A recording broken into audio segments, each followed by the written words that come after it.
Ministério da Saúde registrou hoje 621 casos de Covid-19 em todo o Brasil. As secretarias de saúde dos estados confirmaram mais 19, então o total é de 640.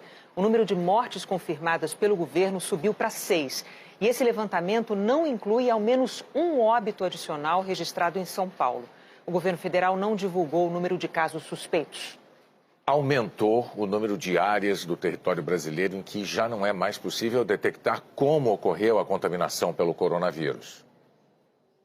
De acordo com o Ministério da Saúde, a transmissão comunitária ou sustentada não está mais restrita às cidades do Rio de Janeiro e de São Paulo. Espalhou-se pelo estado de São Paulo e também pelas cidades de Belo Horizonte, Porto Alegre e todo o estado de Pernambuco, assim como a região sul do estado de Santa Catarina. Em todos esses lugares, há casos em que não foi possível saber como se deu a contaminação do paciente. O que a gente está observando aqui no Brasil são inícios de casos em praticamente, à exceção da região norte, à exceção da região amazônica, todas as outras regiões, e isso é uma informação que a gente tem que começar a colocar no boletim, fazendo aumentos sistemáticos em bloco. O que poderia ser um brote em uma região, em uma cidade, em uma localidade, me parece aumentando em bloco em todos os estados. Diante dessa nova realidade, o Ministério da Saúde anunciou mais uma série de medidas. E o ministro voltou a frisar que é importante manter o distanciamento social e o isolamento domiciliar. A expectativa é que, em algumas semanas, esses cuidados reduzam a velocidade de propagação do coronavírus. Como se fosse um iceberg e aquela história. Estamos vendo a ponta do iceberg, mas aqui embaixo tem muito mais casos.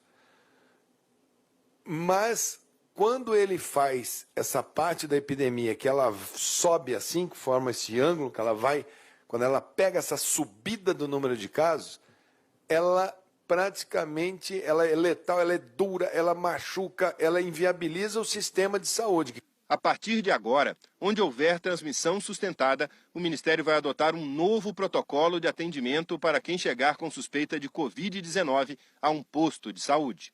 O paciente que estiver com sintomas receberá uma máscara imediatamente e será levado para uma sala de isolamento com aparelhos respiratórios.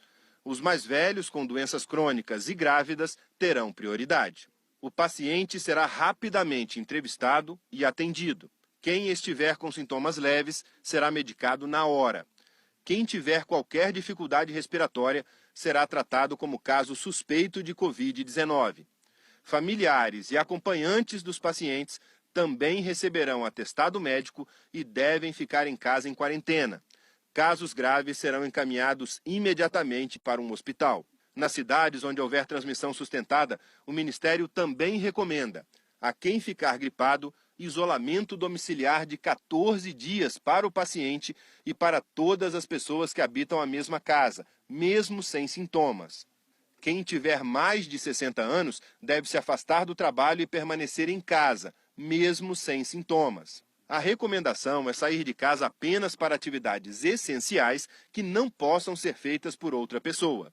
O governo também estimula comunidades, vizinhos e amigos a se organizarem para que pessoas com mais de 60 anos recebam seus itens de primeira necessidade em casa, sem precisar sair. Em todos os locais, municípios e estados que estão com transmissão sustentada, transmissão comunitária, o Ministério está fortemente recomendando que sejam tomadas as medidas de isolamento domiciliar para pessoas com gripe e seus familiares e o distanciamento social de pessoas acima de 60 anos. Em relação aos idosos acima de 60 anos, eles devem evitar comparecer ao ambiente de trabalho e outros ambientes fechados. Os empregadores devem buscar se adaptar a essa recomendação que nós fazemos. O governo está se mobilizando para apoiar essa situação. A gente tem conversado muito intensamente com o Ministério da Economia, devemos ter novidades em breve nesse sentido. E a recomendação é que os idosos só saiam de casa para atividades essenciais. O ministro também está convocando as equipes do programa Saúde da Família a irem para a rua, visitarem as casas e disse que há R$1 bilhão disponíveis para essa linha de ação. Médico de Saúde da Família, você é fundamental. Agentes comunitários, façam a lista. Vocês têm o telefone dessas pessoas, vocês conhecem elas por nome. Tenham a lista das pessoas com nome dentro da sua unidade. Vocês conhecem todas as comunidades. Isso pode ser fundamental nas comunidades mais carentes, por exemplo, do Rio de Janeiro. As comunidades têm que pegar agora e se organizar em pequenos grupos responsáveis por conjuntos de casas para auxiliar rapidamente quem tem sintoma, como que faz o mínimo de condição de isolamento numa habitação muito concentrada de gente, como que vocês vão garantir nesse intervalo de tempo? Vocês vão ter que construir uma lógica junto com a equipe de saúde da família. A Agência Nacional de Vigilância Sanitária aprovou hoje 8 novos testes para diagnosticar o coronavírus, usando amostras de sangue ou material das vias respiratórias. Alguns foram projetados para serem vendidos em farmácias. O governo espera que, com mais empresas aptas a produzir exames, consiga identificar melhor a trajetória de propagação do vírus, o que ajudaria a definir a estratégia mais eficiente para conter a pandemia. O governo federal determinou ainda o fechamento de fronteiras terrestres para estrangeiros vindos de países vizinhos, aqui na América do Sul. A medida vale para os que chegarem da Argentina, Bolívia, Colômbia, Guiana, Guiana Francesa, Paraguai e Peru. No caso da Venezuela, o Brasil já tinha determinado o fechamento de fronteiras. Estrangeiros do Chile e Equador, que não fazem fronteira com o Brasil, também não poderão entrar em território brasileiro. A medida só não vale para o Uruguai, que vai ser objeto de uma medida específica. O fechamento das fronteiras terrestres não vale para cidadãos brasileiros que estejam nesses países e queiram voltar para o Brasil. Cargas e mercadorias desses países continuarão liberadas para serem trazidas para o Brasil. Todas as 5 mortes em São Paulo foram no mesmo local. A 5ª morte confirmada hoje é de um homem de 77 anos com uma comorbidade, ou seja, uma outra doença pré-existente que o tornou mais vulnerável. É o mesmo perfil das outras 4 pessoas que morreram no hospital particular que fica no bairro do Paraíso, na zona sul de São Paulo. O hospital faz parte da rede administrada pela Prevent Senior, especializada na saúde de idosos. A rede informa que a idade média dos associados é 68 anos. Hoje, equipes da Vigilância Sanitária do Estado e do município voltaram ao local. As equipes verificaram como estão as condições físicas do hospital, se ele tem todo o material necessário para higiene, por exemplo. Ontem já tinha havido uma inspeção no mesmo lugar para avaliar como estão sendo feitas as notificações. Ou seja, como a rede está comunicando os casos de Covid-19 para as autoridades. Os integrantes da vigilância saíram sem falar com os jornalistas. A Prevent Senior afirma que tem hoje 33 pacientes na UTI. Destes, 12 já testaram positivo. 21 aguardam o resultado do exame. Nos quartos são 90 pacientes, 16 confirmados e 74 suspeitos. O hospital informou que repassa informações diariamente às autoridades. Disse também que nas 2 unidades destinadas ao coronavírus há leitos suficientes. O governador do Rio de Janeiro, Wilson Witzel, do PSC, publicou um novo decreto com mais medidas restritivas para tentar frear a disseminação do novo coronavírus no estado. O Paulo Renato Soares tem as informações ao vivo para a gente. Boa noite, Paulo Renato. Boa noite, Bonner, Renata, boa noite a todos. O decreto saiu agora há pouco. A partir das 0 horas de sábado e por 15 dias, está proibida a entrada de ônibus na cidade do Rio de Janeiro. Ônibus intermunicipais, inclusive da região metropolitana, e interestaduais, de estados que tenham a circulação do vírus. O decreto suspende também, por 15 dias, os voos do Rio e para o Rio de estados que tenham a circulação do vírus, o que vale inclusive para a ponte aérea Rio-São Paulo. Suspende ainda todos os voos internacionais, Trens, barcas e metrô continuam circulando, mas o acesso também vai sofrer restrição. Ainda vai sair uma medida para limitar quem pode usar o serviço. Carros de transporte por aplicativo só podem circular dentro da cidade do Rio de Janeiro. não podem sair e os de fora não podem entrar. O decreto não restringe o transporte de carga. O próprio decreto fala que algumas agências federais, por envolver transporte internacional e entre estados, vão ter que dar um aval para algumas dessas medidas. Pois bem, a NTT disse que não foi notificada e afirma que as medidas são de competência da agência.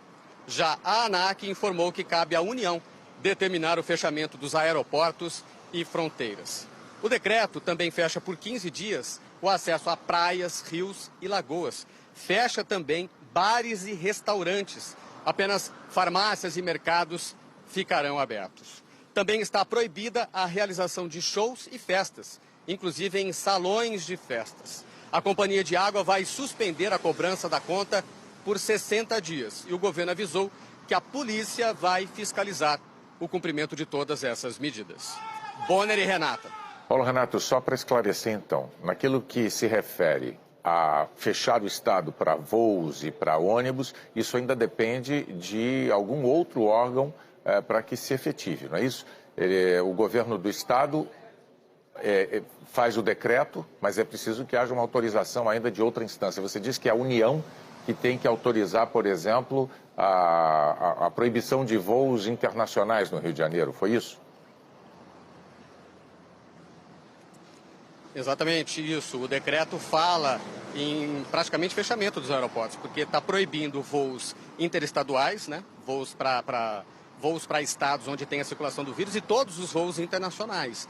Também está proibindo cruzeiros de atracarem aqui no porto do Rio de Janeiro. Então isso vai depender das agências federais. A NTT já disse que cabe a ela legislar sobre isso. E a ANAC diz que cabe à União o fechamento de fronteiras.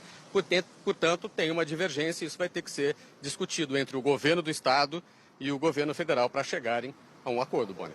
Então tá, vamos aguardar o desfecho então dessas medidas mais drásticas, pretendidas pelo governo do Estado do Rio de Janeiro. Obrigado, Paulo Renato. Boa noite para você. O estado de Santa Catarina proibiu a circulação dos ônibus. Em todo o estado, os ônibus vão ter que ficar longe de ruas por pelo menos uma semana. Toda a frota de Florianópolis, cerca de 500 ônibus, está parada nas garagens das empresas. Isso deixa sem transporte coletivo cerca de 200 mil pessoas. E esta é mesmo a ideia do governo do estado: diminuir a circulação de gente, evitar as aglomerações e dificultar a transmissão do novo coronavírus. Os ônibus interestaduais estão proibidos de entrar em território catarinense. Na rodoviária da capital, as portas estão lacradas. Graziella veio passar uns dias em Florianópolis. Precisou chamar o namorado, que veio de carro do interior de São Paulo, para levá-la de volta para casa. Alívio, né? Porque fiquei literalmente presa aqui.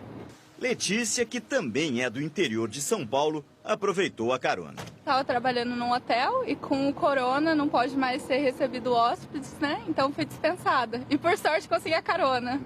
O centro de Florianópolis ficou praticamente deserto. O mercado público funcionou. Mas cadê os clientes? Falta de clientes, não tem ninguém na cidade. Está tudo paradinho. O jeito foi fechar as portas mais cedo. E as pessoas, à medida do possível, estão compreendendo que isso é uma questão não de segurança pública, sim de saúde pública e para a segurança de todas as pessoas. Mas hoje, com o calor acima dos 30 graus, muita gente ignorou os alertas. O prefeito de Florianópolis teve que baixar um decreto que proibiu ir à praia por uma semana.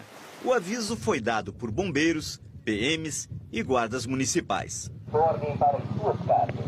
Quarentena não é férias. Fique em casa. Contamos com a colaboração de todos. Os banhistas entenderam o recado. E agora há pouco, o governo de Santa Catarina ampliou as restrições do estado de emergência. Também fica proibido frequentar espaços públicos como parques, praças e praias. O estado de São Paulo anunciou novas recomendações para tentar frear o avanço do coronavírus. O governador João Dória, do PSDB, orientou que igrejas e templos evitem missas, cultos e celebrações. O estado vai suspender a cobrança de dívidas de empresas e de contribuintes e também da conta d'água de mais de 500 mil famílias que pagam a tarifa social. 165 mil professores e diretores da rede estadual de ensino vão entrar em férias antecipadas na próxima segunda-feira. O governo federal publicou hoje no Diário Oficial uma medida provisória de socorro ao setor aéreo, que foi um dos mais prejudicados pela pandemia. Os aeroportos de todo o país têm ficado assim, praticamente vazios. Os passageiros sumiram. As companhias aéreas que atuam no Brasil registraram o cancelamento de 85% dos voos internacionais e 50% dos voos domésticos. O socorro veio em uma medida provisória do governo federal. O pagamento das outorgas aeroportuárias, contribuições pagas pela concessão, sem cobrança de multas, foi adiado e poderá ser feito até o dia 18 de dezembro desse ano.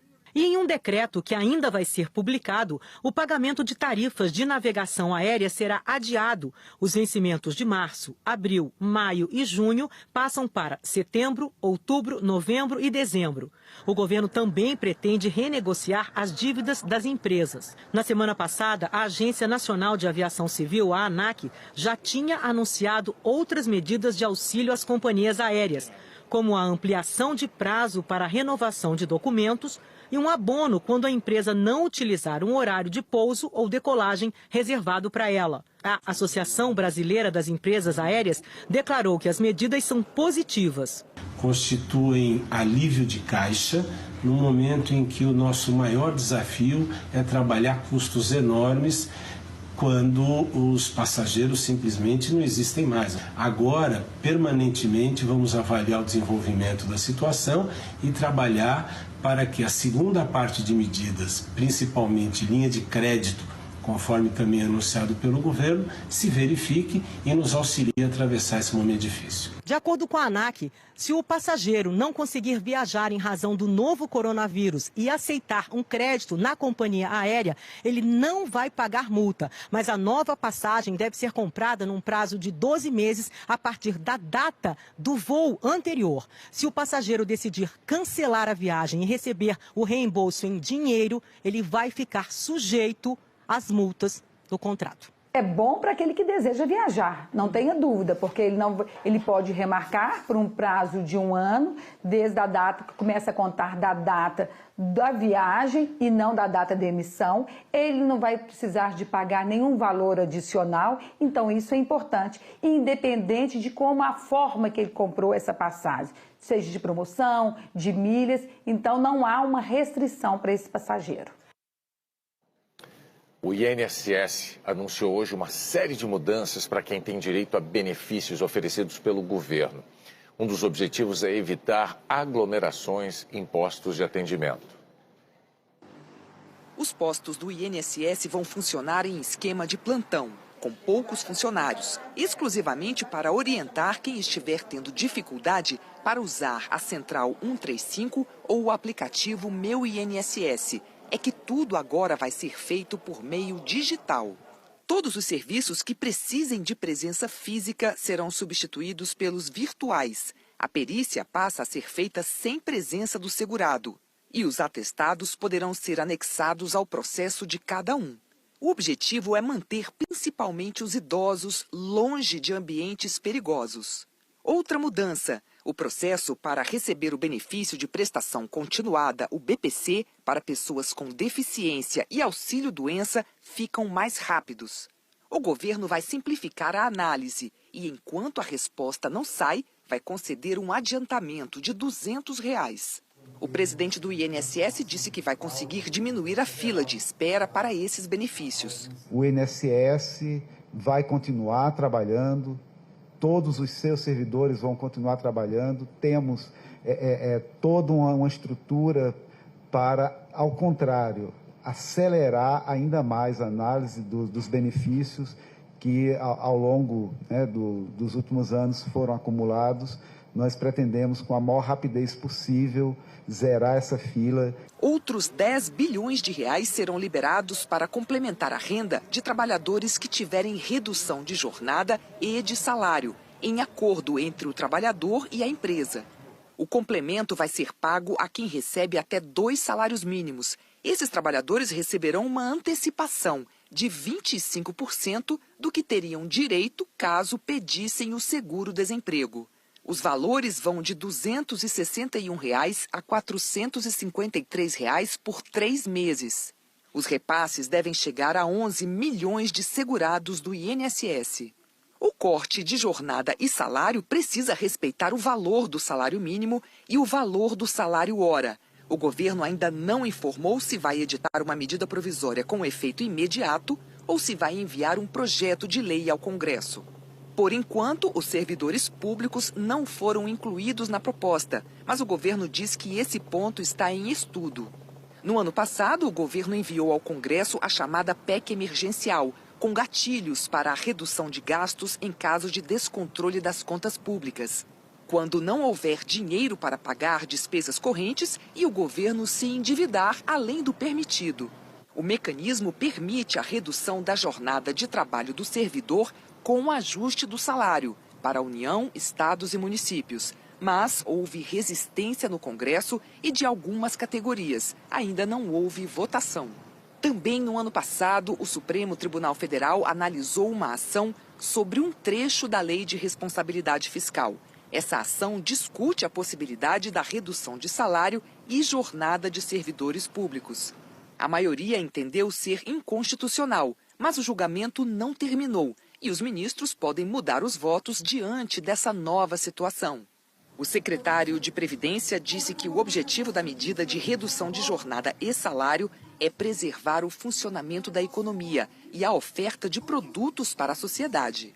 São 3 meses em que o empresário, o empregado e o governo se esforçarão em conjunto para a melhoria da economia, para a manutenção de oportunidades, para a manutenção do emprego e para fazer com que as pessoas possam, em conjunto, numa comunhão de esforços, passarem dessa fase, que é a fase mais aguda dessa crise. O grupo de monitoramento anunciou também que o governo vai pagar, no lugar das empresas, os primeiros 15 dias de afastamento do trabalhador que estiver doente por causa do coronavírus. Será necessário um atestado médico. O governo ainda prepara os detalhes dessa medida, mas já está decidido que os valores pagos pelo governo ficarão abaixo do teto do INSS, que é de R$ 6.100. Essas medidas ainda não estão em vigor porque precisam ser aprovadas no Congresso. O Banco Central recomendou hoje que clientes de instituições financeiras usem preferencialmente os canais digitais e os caixas eletrônicos para evitar a ida às agências. E determinou que os bancos ajustem os seus horários de funcionamento. Cada instituição financeira vai estudar a melhor forma de atender o público e reduzir os riscos para quem precisa do serviço. Higiene é fundamental para se prevenir nessa crise, né? E a qualidade daquilo que se usa também. Bastou que ele sumisse das prateleiras das farmácias e supermercados para começar a aparecer nas ruas em várias versões. O produtor William Santos circulou pela região central de São Paulo e registrou. Até quem é do grupo de risco para a Covid-19 está vendendo álcool gel. Você tem que comprar tampinha separada, frasco e o álcool. Os preços variam. Os próprios vendedores desconfiam dos produtos da concorrência. Aqui na palma da mão? Botando gel de cabelo, gel de cabelo e botando álcool. Nada mais perigoso numa epidemia do que comprar uma falsa sensação de segurança. E é isso que o consumidor pode acabar fazendo ao adquirir produtos que foram produzidos sem controle algum. O álcool gel foi criado para ajudar no combate a infecções hospitalares, como mais uma opção de higiene das mãos dos profissionais de saúde. Ele ficou popular em 2009 na epidemia de H1N1, por ser prático, custar pouco e ser fácil de usar. Na composição, a água em forma de gel evita o ressecamento da pele, mas é a concentração de álcool o mais importante.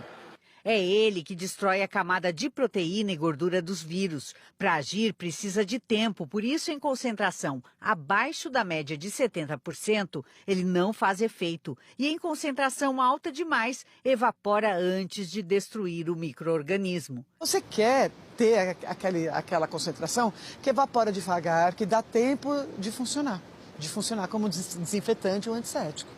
A Anvisa é a agência que faz os testes de qualidade do álcool gel. Esse químico explica que a legislação impede a manipulação doméstica do produto. Nós temos uma lei que proíbe a comercialização de álcool na forma líquida acima de 56% em volume, e o álcool já deve ser comercializado e adquirido pelas pessoas já na sua forma final. Então, as pessoas não deveriam ter condição de adquirir esse tipo de solvente para preparar o álcool gel. No país inteiro está havendo esforço para aumentar a produção de álcool gel confiável. E os supermercados em São Paulo informam que também vão ajudar, vendendo o produto a preço de custo a partir da próxima segunda-feira. Os 15 turistas brasileiros que estavam no navio atracado em Buenos Aires regressaram ao Brasil de avião. Ainda há tripulantes brasileiros no navio que seguiu viagem para o Porto de Santos, em São Paulo. A seguir, a Itália ultrapassa a China em número de mortos pelo novo coronavírus. Na Espanha, hotéis vão receber pacientes com sintomas leves para frear a contaminação.